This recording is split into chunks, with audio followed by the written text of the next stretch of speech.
রাষ্ট্রপতি হিসেবে শাহাবুদ্দিনের সময় শেষ, রাষ্ট্রপতিকে সরানোর প্রাথমিক কার্যক্রম শুরু করে দিয়েছে সরকার। শাহাবুদ্দিন চুপ্পুকে সরিয়ে বেগম খালেদা জিয়াকে রাষ্ট্রপতি করার দাবি জানান। আমি রাষ্ট্রপতি হিসাবে কি বক্তব্য দেবো জানি না, কোথায় কোনো ভুল হয়ে গেলে আপনারা ক্ষমা করবেন, আমি আপনাদের কাছে ক্ষমা প্রার্থী। গত কয়েকদিন থেকে আমরা যে ব্যাপারটা অনেকগুলো ভিডিওতে আলোচনা করেছি, নানা রকমের শিরোনাম দিয়ে আলোচনা করেছি, নানা দিকে গুঞ্জন চলছে, কি হতে পারে সেটা নিয়েও আমরা আলোচনা করেছি। অতঃপর হাটে হাঁড়ি ভেঙে দিলেন, এই প্রায় 1 ঘন্টা আগে হাটে হাঁড়ি ভেঙে দিয়েছেন তিনি, ব্যাপারটাকে ফাঁস করে দিয়েছেন যে কাজও শুরু করে দিয়েছে বাংলাদেশ সরকার। প্রিয় দর্শক, একটি গুরুত্বপূর্ণ সংবাদ, কোনো কিছু হতে যাচ্ছে বাংলাদেশে, নতুন কিছু ভাবতে হচ্ছে আমাদেরকে, অন্তরালে কি হচ্ছে সেই নিয়ে একটু আলোচনা করব। হঠাৎ করে বাংলাদেশের জন্য একটা বিরাট সুখবর, আমাদের আওয়ামী রাষ্ট্রপতি মুজিব সৈনিক শাহাবুদ্দিন চুপ্পুকে নিয়ে জরুরি সিদ্ধান্ত নিয়েছে। এখন সবাই আলহামদুলিল্লাহ বলছে, খুশি বলছে, এখন লাঠি দেন, ওকে ধরতে হবে, সরালে হবে না, ও যেন পালাতে না পারে, গ্রেপ্তার করতে হবে। মুজিব সৈনিক ও শেখ হাসিনার সাথে কি গোপন কথা বলেছে সব বের করতে হবে, তদন্ত করে। He is boss and he is boss one and only কে। কাকু তো খেলা দিয়ে দিছে, ওইখানে তাণ্ডব চালাইছে। আর এদিকে যে সমস্ত কর্মকাণ্ড গণভবনে হয়েছে, আপনারা তো খবর মনে হয় পাবেন। আমার তো মনে হয় তিনি এখন পলাইছে, বাড়ির সামনে এই সমস্ত কিছু করলে তিনি থাকে। নিজের সরকারি বাসভবন ছেড়ে পালিয়েছেন রাষ্ট্রপতি মোহাম্মদ শাহাবুদ্দিন। তাহলে কি রাষ্ট্রপতিকে আরো আগে অপসারণ করে ফেলা হয়েছে, নাকি ফোন কলে ঘোষণা দেওয়ার আগে বা বলার আগে রাষ্ট্রপতিকে সরিয়ে দেওয়া হয়েছে, নাকি খেলা অন্য কিছু চলতেছে? তার মানে রাষ্ট্রপতি হচ্ছে প্রজাতন্ত্রের সর্বোচ্চ পদ। সেই প্রজাতন্ত্রের সর্বোচ্চ পদে অবস্থান করেও রাষ্ট্রপতি চুপ্পু বিদেশ যেতে পারছেন না। তিনি যেই রাষ্ট্রের সর্বোচ্চ পর্যায়ে আছেন, তিনি যেই রাষ্ট্রের মহামান্য রাষ্ট্রপতি, সেই রাষ্ট্রের সরকার তাকে বলতেছে যে আপনি বিদেশ যেতে পারবেন না। কারণ আমরা মনে করতেছি আপনি বিদেশ গেলে হয় পালিয়ে যাবেন এবং আমাদের সাংবিধানিক সংকট হবে, অথবা আপনি বিদেশ গিয়ে আপনি এক পলাতক রাষ্ট্রপতি আরেক পলাতক প্রধানমন্ত্রীর সঙ্গে মিলে একটা পূর্বায় সরকারের ডাক দিবেন। দেখেন আমরা কোন জায়গায় আছি। আসসালামু আলাইকুম দর্শক, নতুন একটি নিউজে আপনাকে স্বাগতম। প্রিয় দর্শক, রাষ্ট্রপতি মোহাম্মদ শাহাবুদ্দিন চুপ্পুর পদত্যাগের গুঞ্জনে দেশ জুড়ে তোলপাড়। এবার রাষ্ট্রপতি চুপ্পুকে নিয়ে নতুন করে সামনে এলো চাঞ্চল্যকর তথ্য। চিকিৎসার নাম করে বিদেশে পালাতে চেয়েছিল রাষ্ট্রপতি শাহাবুদ্দিন চুপ্পু, আটকে দিলেন ডক্টর মোহাম্মদ ইউনুস। এবার বেরিয়ে এলো পর্দার আড়ালে থাকা সকল সত্য। রাষ্ট্রপতিকে নিয়ে রাজনীতির অন্দরমহলে কি খেলা চলছে, অবশেষে ফাঁস হয়ে গেল সকল তথ্য প্রমাণ। প্রিয় দর্শক, আমাদের আজকের ভিডিওতে অত্যন্ত গুরুত্বপূর্ণ তথ্য শেয়ার করা হয়েছে। দয়া করে ভিডিওটি শুরু থেকে শেষ পর্যন্ত ধৈর্য সহকারে দেখে একটি লাইক দিয়ে সবাইকে বেশি বেশি করে শেয়ার করে দিবেন। সেই সাথে আমাদের ভিডিওটি আপনি বাংলাদেশের কোন জেলায় বসে দেখছেন বা শুনছেন সেটি অবশ্যই কমেন্ট বক্সে কমেন্ট করে জানিয়ে দিতে ভুলবেন না। বাংলাদেশের কূটনৈতিক মিশনগুলোতে হঠাৎই এক নীরব পরিবর্তনের নির্দেশ পৌঁছেছে। নির্দেশ দেওয়া হয়েছে দেশের 22তম রাষ্ট্রপতি মোহাম্মদ শাহাবুদ্দিনের ছবি সরিয়ে ফেলার। শনিবার রাতে খবরটি প্রকাশ্যে আসার পরে তোলপাড় শুরু হয়েছে দেশ জুড়ে। তবে এই নির্দেশ আনুষ্ঠানিক প্রক্রিয়ায় কোনো চিঠি অথবা ইমেইলের মাধ্যমে দেওয়া হয়নি। অন্তর্বর্তী সরকারের পররাষ্ট্র মন্ত্রণালয় থেকে মোবাইল ফোনেই রাষ্ট্রপতির ছবি অপসারণের নির্দেশ পৌঁছেছে কূটনৈতিক মিশনগুলোতে। কিন্তু কেন? বিশ্বের অন্যান্য দেশগুলোতে যেখানে রাষ্ট্রপতিদের ছবি সম্মান ও শ্রদ্ধা করে রাখা হয়, সেখানে বাংলাদেশের রাষ্ট্রপতির ছবি সরানোর নির্দেশনা হঠাৎই কেন দিল অন্তর্বর্তী সরকারের পররাষ্ট্র মন্ত্রণালয়? এটা কি রাষ্ট্রের সর্বোচ্চ ক্ষমতাবান ব্যক্তির নীরব বিদায়ের ইঙ্গিত? আর এর প্রভাবই বাকি পররাষ্ট্র মন্ত্রণালয় থেকে একটি অভূতপূর্ব নির্দেশনার মাধ্যমে বিদেশে বাংলাদেশের সব কূটনৈতিকদের কার্যালয় ও বাসভবন থেকে রাষ্ট্রপতি মোহাম্মদ শাহাবুদ্দিনের ছবি সরিয়ে ফেলতে বলা হয়েছে। তবে সবচেয়ে আশ্চর্যের বিষয় হলো, এই নির্দেশনা কোনো আনুষ্ঠানিক চিঠি বা ইমেইলের মাধ্যমে আসেনি, বরং টেলিফোনের মাধ্যমেই মৌখিকভাবে এই বার্তা পৌঁছানো হয়েছে। সূত্রগুলো নিশ্চিত করেছে পররাষ্ট্র মন্ত্রণালয় অঞ্চল ভিত্তিক কয়েকজন রাষ্ট্রদূত ও হাই কমিশনারকে এই মৌখিক নির্দেশনা দিয়েছে। তাদের দায়িত্ব দেওয়া হয়েছে যেন এই বার্তা অন্য মিশনগুলোতেও দ্রুত পৌঁছে যায়। একই সঙ্গে ছবি সরানো হয়েছে কিনা তা তদারকি করার জন্য একজন রাষ্ট্রদূতকে দায়িত্ব দেওয়া হয়েছে। এর ফলে এখন বিদেশে বাংলাদেশের কোনো কূটনৈতিক মিশনে আর কোনো রাষ্ট্রপ্রধান বা সরকার প্রধানের ছবি থাকছে না। এই পদক্ষেপ নিয়ে বিদেশে কর্মরত একাধিক কূটনীতিক নাম প্রকাশ না করার স্বার্থে তাদের প্রতিক্রিয়া জানিয়েছেন। কেউ বলছেন তারা সরাসরি বার্তা পেয়েছেন, আবার কেউ বলছেন তাদের কাছে এখনো কোনো আনুষ্ঠানিক নির্দেশনা আসেনি। তবে সবাই বিস্মিত, কারণ এত গুরুত্বপূর্ণ একটি নির্দেশনা লিখিত আকারে পাঠানো হয়নি। কিন্তু এই আকস্মিক নির্দেশ কেন? তবে কি সত্যি বিদায় নিচ্ছেন দেশের 22তম রাষ্ট্রপতি মোহাম্মদ শাহাবুদ্দিন, তাও আবার নীরবে? নাকি রাষ্ট্রপতি পদ থেকে মোহাম্মদ শাহাবুদ্দিনকে সরাতে চাইছে কোন একটি বিশেষ মহল, যাদের অংশ হয়ে উঠেছে পররাষ্ট্র মন্ত্রণালয় তথা অন্তর্বর্তী সরকার? এর ফলে বাংলাদেশের কূটনৈতিক সম্পর্কে কোনো প্রভাব পড়বে কিনা তা নিয়েও উদ্বেগ ছড়িয়েছে কূটনৈতিক মহলে।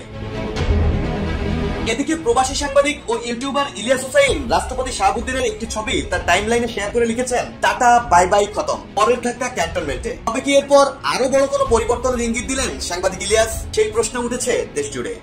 তার মানে রাষ্ট্রপতি হচ্ছে প্রজাতন্ত্রের সর্বোচ্চ পদ, সেই প্রজাতন্ত্রের সর্বোচ্চ পদে অবস্থান করেও রাষ্ট্রপতি চুপ্পু বিদেশ যেতে পারছেন না। তিনি যেই রাষ্ট্রের সর্বোচ্চ পর্যায়ে আছেন, তিনি যেই রাষ্ট্রের মহামান্য রাষ্ট্রপতি, সেই রাষ্ট্রের সরকার তাকে বলতেছে যে আপনি বিদেশ যেতে পারবেন না। কারণ আমরা মনে করতেছি আপনি বিদেশ গেলে হয় পালিয়ে যাবেন এবং আমাদের সাংবিধানিক সংকট হবে, অথবা আপনি বিদেশ গিয়ে আপনি এক পলাতক রাষ্ট্রপতি আরেক পলাতক প্রধানমন্ত্রীর সঙ্গে মিলে একটা পূর্বায় সরকারের ডাক দিবেন। তাহলে দেখেন আমরা কোন জায়গায় আছি, মানে কি সংকট শুরু হয়েছে আমাদের এই দেশে।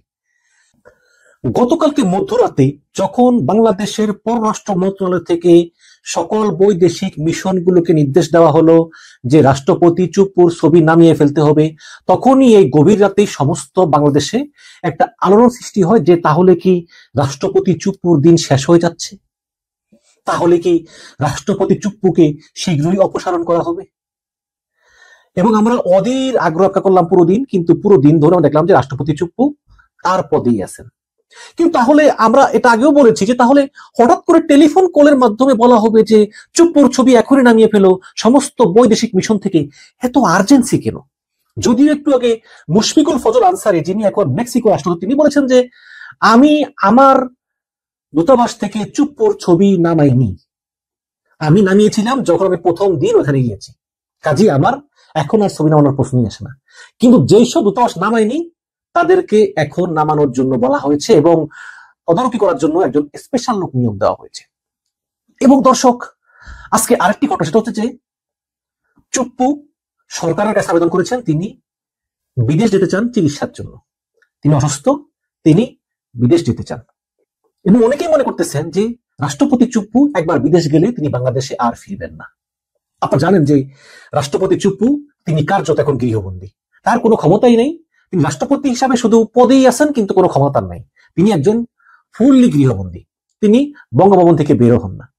তো তিনি আবেদন করেছেন যে আমি চিকিৎসার জন্য আমি বিদেশ চলে যাব, কিন্তু সরকার তা নাকচ করে দিয়েছে। সরকার বলেছে যে না, দেশের এই সাংবিধানিক সংকটের ভিতরে আপনি কোথাও যেতে পারবেন না, যেহেতু এখন স্পিকার পদত্যাগ করেছে, ডেপুটি স্পিকার কারাগারে, সুতরাং এই সময় আপনি চলে গেলে একটা সাংবিধানিক সংকট তৈরি হতে পারে, এই কারণে সরকার তাকে যেতে দেয়নি। কিন্তু এখন দুটো ব্যাপার একটু সাংঘর্ষিক মনে হচ্ছে। এক হচ্ছে, যদি সরকার চায় যে রাষ্ট্রপতি চুপ্পুর অপসারণ, তাহলে রাষ্ট্রপতি চুপ্পু যদি বিদেশ যেতে চায় সরকারের তো খুশি হওয়ার কথা, আচ্ছা যান, আপত্তি দেওয়া হলো। কিন্তু রাষ্ট্রপতি চুপ্পুর ছবি নামানো হলো দূতাবাস থেকে, এবং আমরা ধারণা করি যে এতে রাষ্ট্রপতি চুপ্পুর উপরে একটা প্রেসার ক্রিয়েট করা হলো মনস্তাত্ত্বিক ভাবে যে আপনি পদত্যাগ করুন, দেখেন আমরা আপনার ছবিও নামে ফেলেছি, আপনি এখনো কেন আছেন, আপনি যান না কেন, তাই না? কিন্তু যখনই আবার চুপ্পু বিদেশ যাওয়ার জন্য আবেদন করেন, তখন তার সে আবেদন সরকার কর্তৃক প্রত্যাখ্যাত হয়। তার মানে কি সরকার চাচ্ছেন যে চুপ্পু পদত্যাগ করুক কিন্তু দেশেই থাকুক? অনেকে আবার বলতেছেন যে বিদেশে গিয়ে চুপ্পু বলবেন যে আমি পদত্যাগ করি নাই, আমি রাষ্ট্রপতি, আর শেখ হাসিনা বলবেন আমিও পদত্যাগ করি নাই, আমিও প্রধানমন্ত্রী। তখনই রাষ্ট্রপতি এবং প্রধানমন্ত্রী মিলে একটা প্রবাসী সরকার গঠন করে তারা বিদেশ থেকে একটা নতুন সরকারের কার্যক্রম পরিচালনা করবেন। ঠিক এই ধরনের স্বতন্ত্র হয়ে থাকতে পারে বলেই হয়তোবা সরকার তাকে বিদেশ যেতে দিতে চায় না। কিন্তু একটা বিষয় তো স্পষ্ট যে রাষ্ট্রপতি চুপ্পু তিনি ছিলেন আগাগোড়া একজন দুর্নীতিবাজ এবং তেলবাজ। শোনা যায় তিনি যখন দুদকের কমিশনার ছিলেন তিনি 5,000 টাকা পর্যন্ত ঘুষ খেতেন। তিনি অ্যাসালমের ক্যাশিয়ার ছিলেন। অ্যাসালম যে কোটি কোটি টাকা লুট করেছে উনি তার সহযোগী ছিলেন। উনি তৈলাক্ত কলাম লিখতেন। শেষ পর্যন্ত শেখ হাসিনা হঠাৎ করে তাকে এনে রাষ্ট্রপতি বানিয়ে দিলেন। শেখ হাসিনা প্রধানমন্ত্রী হলেও মূলত শেখ হাসিনা ছিলেন বাংলাদেশের রানী, মানে তার যখন যা খুশি তাই করতেন, তিনি তার সভা পরিষদের সঙ্গে কোনো কথা বলতেন না। যেদিন চুপ্পুকে রাষ্ট্রপতি বানানো হয় সেই দিন কেউ জানে না যে কে রাষ্ট্রপতি হবেন। হঠাৎ করে ওবায়দুল কাদের চুপ্পুকে দেখে চমকে উঠেছে, এই চুপ্পু হবে রাষ্ট্রপতি, কিন্তু তাই হয়েছে। এবং বাংলার ইতিহাসে সবচেয়ে অযোগ্য এবং তৈলবাজ রাষ্ট্রপতি যিনি শেখ হাসিনাকে বলেন যে আমি রাষ্ট্রপতি হওয়ার কারণে আপনার পদদুলি নিতে পারি না, কারণ রাষ্ট্রপতি প্রধানমন্ত্রীর চেয়েও পোস্টে বড়। তো সেই চুপ্পু অনেক দুর্নীতি করেছেন, দুর্নীতি করে দুবাইতে বাড়ি করেছেন, গাড়ি করেছেন, সম্পত্তি করেছেন, এবং তার দুবাইয়ের আনলিমিটেড রেসিডেন্স পারমিটও আছে। কারণ তিনি কিন্তু ঘুমেঙ্গুড়াও বোঝেননি যে শেখ হাসিনা তাকে রাষ্ট্রপতি করে ফেলবেন। এই জন্য তিনি মন মতো দুর্নীতি করেছেন এবং বুড়া বয়সে তিনি চলে যাবেন দুবাইতে। কিন্তু শেখ হাসিনা তাকে রাষ্ট্রপতি বানিয়ে বঙ্গভবনে রেখে দিয়ে একদিন শেখ হাসিনা পালিয়ে গেলেন। এখন উনি পড়লেন বিপদে।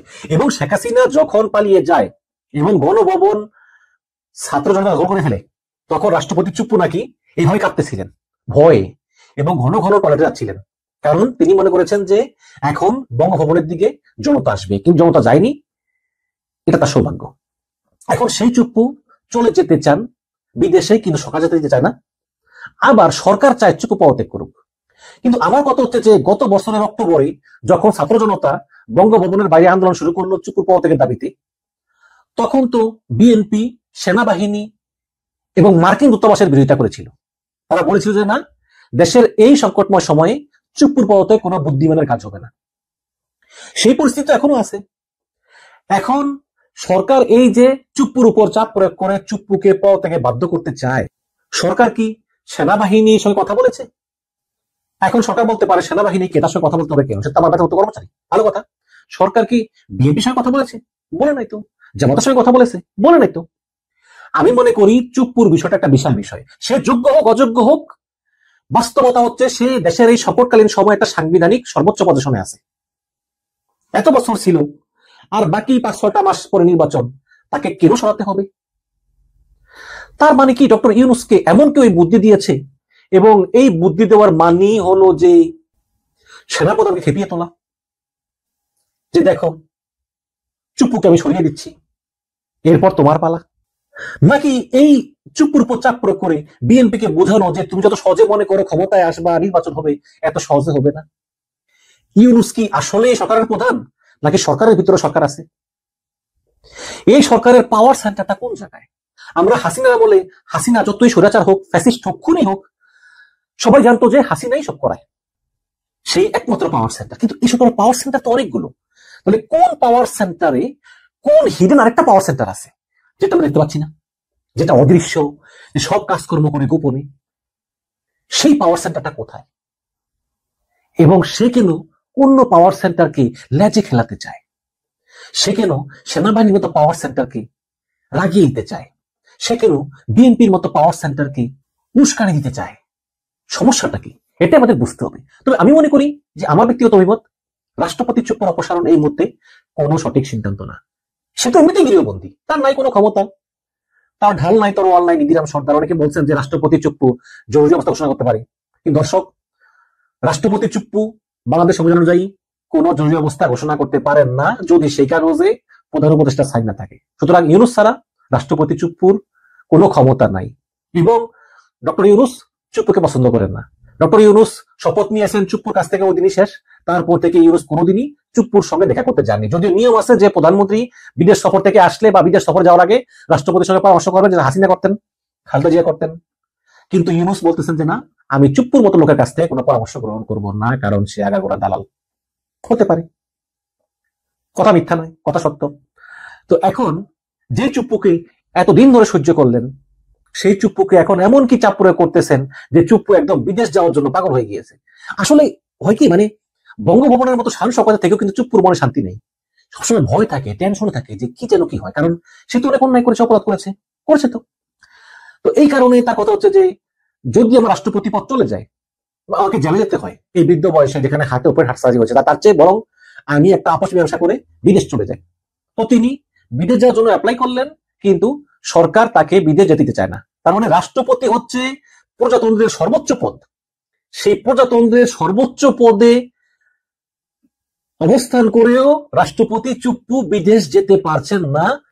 তিনি যেই রাষ্ট্রের সর্বোচ্চ পর্যায়ে আছেন, তিনি যেই রাষ্ট্রের মহামান্য রাষ্ট্রপতি, সেই রাষ্ট্রের সরকার তাকে বলতেছে যে আপনি বিদেশ যেতে পারবেন না।